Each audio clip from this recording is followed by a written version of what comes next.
For 30 years, we have lived in a divided world. We had databases for our apps and warehouses for our insights. But the data intelligence era demands that these two worlds speak the same language in real time. With the general availability of Databricks Lakebase, that division is officially over. Today we are doing a dedicated deep dive into Lakebase, the serverless, Postgres-compatible operational engine that lives inside your lakehouse. Welcome to Architect Mindset, your blueprint for modern systems.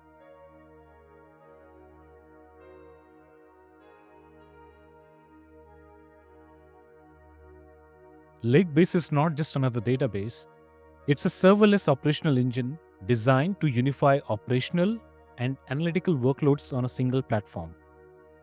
The architecture is built on the PostgreSQL wire protocol and has three main components that allow it to function as a real-time AI database. These are the serverless PostgreSQL engine, the separation of compute and storage, and the lakehouse integration. Let us understand the engine first. Databricks uses a fully managed Postgres-compatible engine. Here, fully managed is a serverless part. You don't have to be a database administrator to use it. You don't pick RAM or CPU sizes. Databricks scales the power up or down based on your app's traffic. It handles the backups, security patches, and hardware failures automatically. For any reason, if your app gets a sudden spike in users, the engine expands to handle the load and shrinks back down when they leave. The PostgreSQL wire protocol allows developers to use familiar tools, libraries, and SQL syntax. You can use standard PostgreSQL drivers and tools to query Lakebase directly. This means you don't have to learn a proprietary Databricks-only language. If you know Postgres, you already know how to use this. While standard Databricks SQL is optimized for large-scale analytics, the Postgres protocol interface provides the sub-10 milliseconds query latency and high concurrency required for the real-time applications and AI agents. Built on Neon technology, Lakebase decouples storage from the compute. This allows independent scaling, sub-second start times, and scale to zero capabilities when the database is idle. With the Neon-style architecture, we have stateless compute nodes.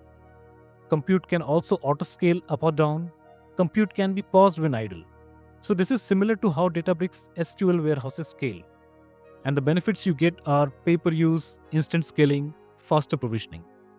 Unlike a traditional relational database service, Lakebase is natively integrated within the lakehouse. The Lakebase integrates with your Delta Lake tables, Unity catalog, Databricks AI tools, Spark or Databricks SQL. It shares the same security model, the same identity management, and most importantly, it can sync with your Delta tables with sub-second latency.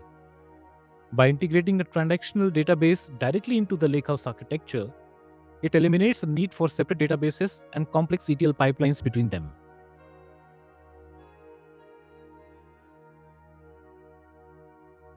Databricks wants to become the complete data plus AI platform. They are actually competing directly with Snowflake, AWS, Google. So let us take a quick look at the nearest competitors. Lakebase prioritizes developer compatibility via Postgres, whereas Snowflake built a new proprietary transactional engine.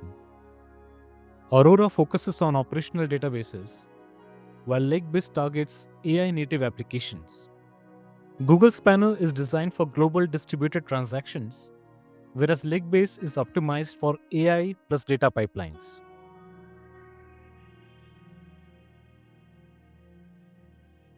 Databricks chose PostgreSQL as the foundation for Lakebase for several architectural and strategic reasons. Let us understand some of the key reasons. First, PostgreSQL is the most widely adopted open relational engine. It has one of the largest ecosystems among open source databases, the drivers, extensions, developer tooling, etc. But why this matters for Databricks? The reason is, developers now already know the PostgreSQL dialect and ecosystem. Existing applications can migrate with minimal changes, and there exists compatibility with tools like Prisma, Django, etc. So Databricks explicitly kept the standard Postgres interface and extensions so teams can use familiar tooling while running databases inside the Databricks platform. Another major reason is the technology acquisition. Databricks acquired Neon, a serverless PostgreSQL platform, and Lakebase is built on that technology.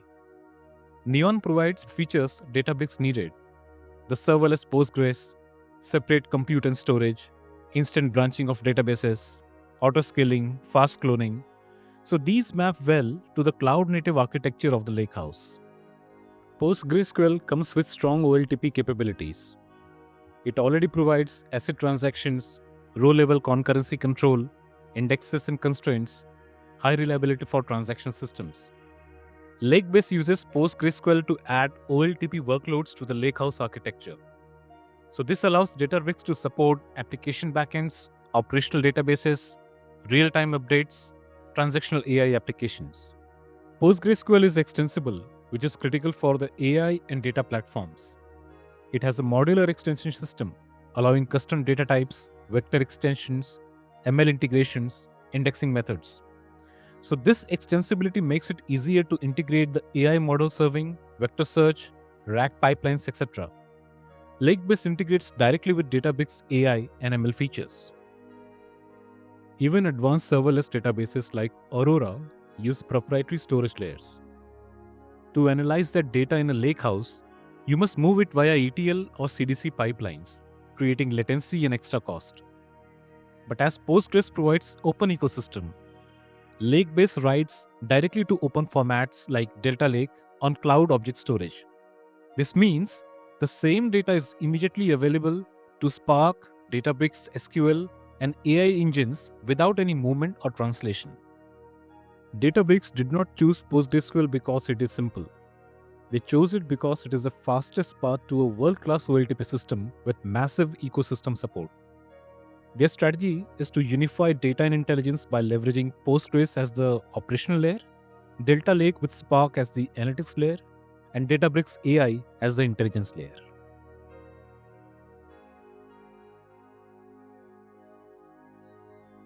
Many database engineers expected Databricks to build a proprietary OLTP engine, similar to what Snowflake did with Unistore or what Google did with Google Cloud Spanner. But instead, Databricks chose to put Lakebase on PostgreSQL and integrate the serverless Postgres architecture from Neon.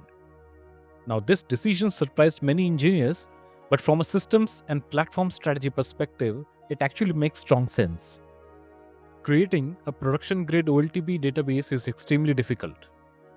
A transactional database needs many core functional requirements, and PostgreSQL already solved these problems over 30 plus years.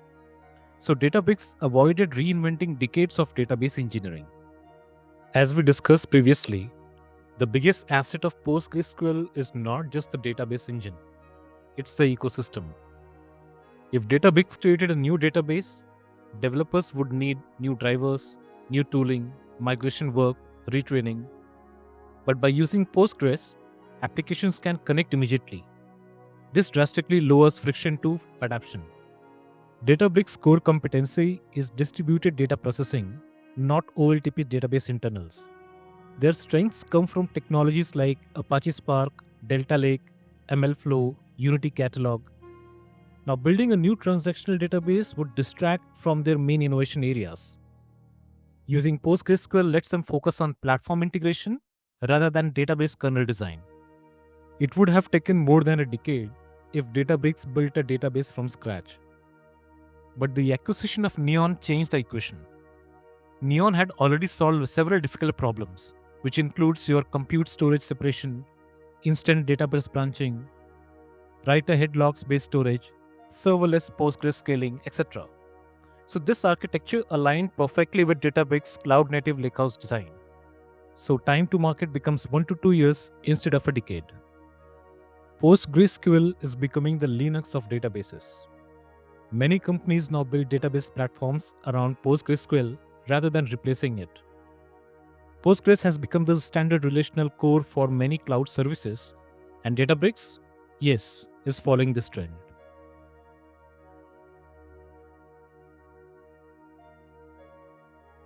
The feature that will blow architects' mind is the zero copy branching. Traditionally, if you wanted to test an app against production data, you had to run a massive snapshot and restore process. With Lakebase, you can branch your entire operational database in seconds. It uses the same metadata-heavy approach as Delta Lake to let you experiment, test migrations, and then merge back all without doubling your storage costs. Databricks sync tables are managed, read-only copies of Unity catalog tables that are automatically replicated into Lakebase.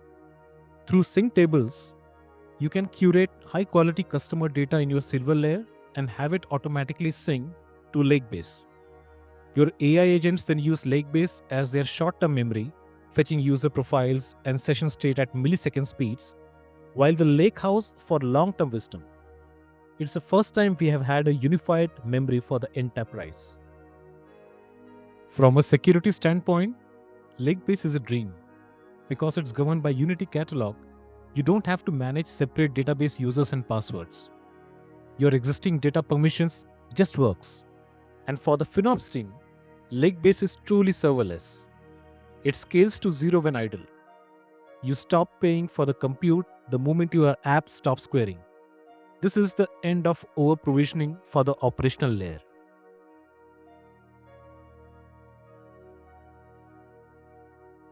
Combining OLTP workloads with OLAP workloads in one platform is difficult because their workload characteristics are fundamentally different.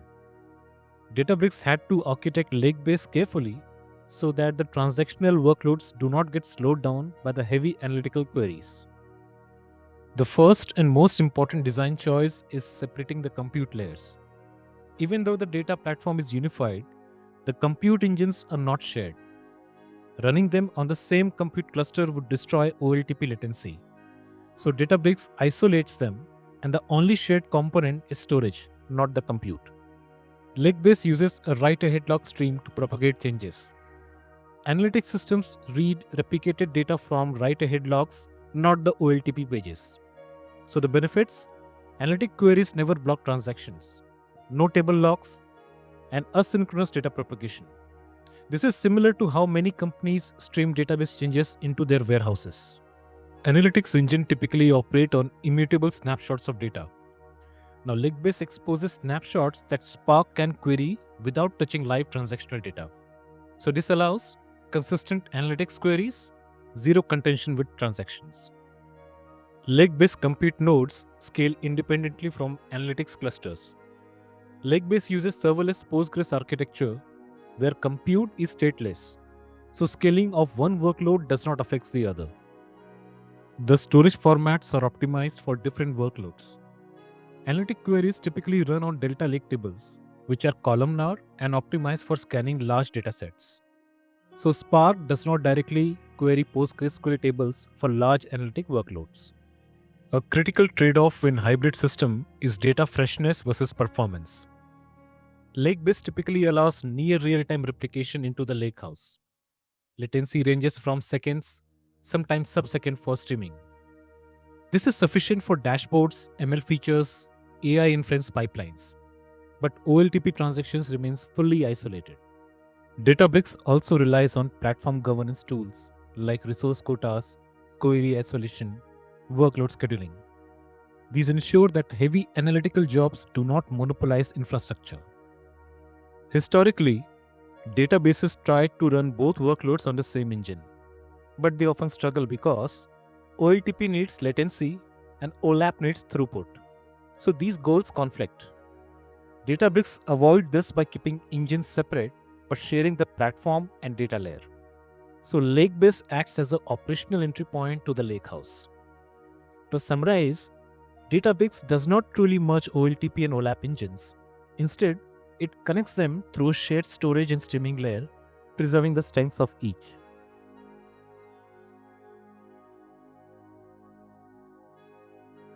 Lakebase is not just an addition, it's an evolution of the lakehouse itself.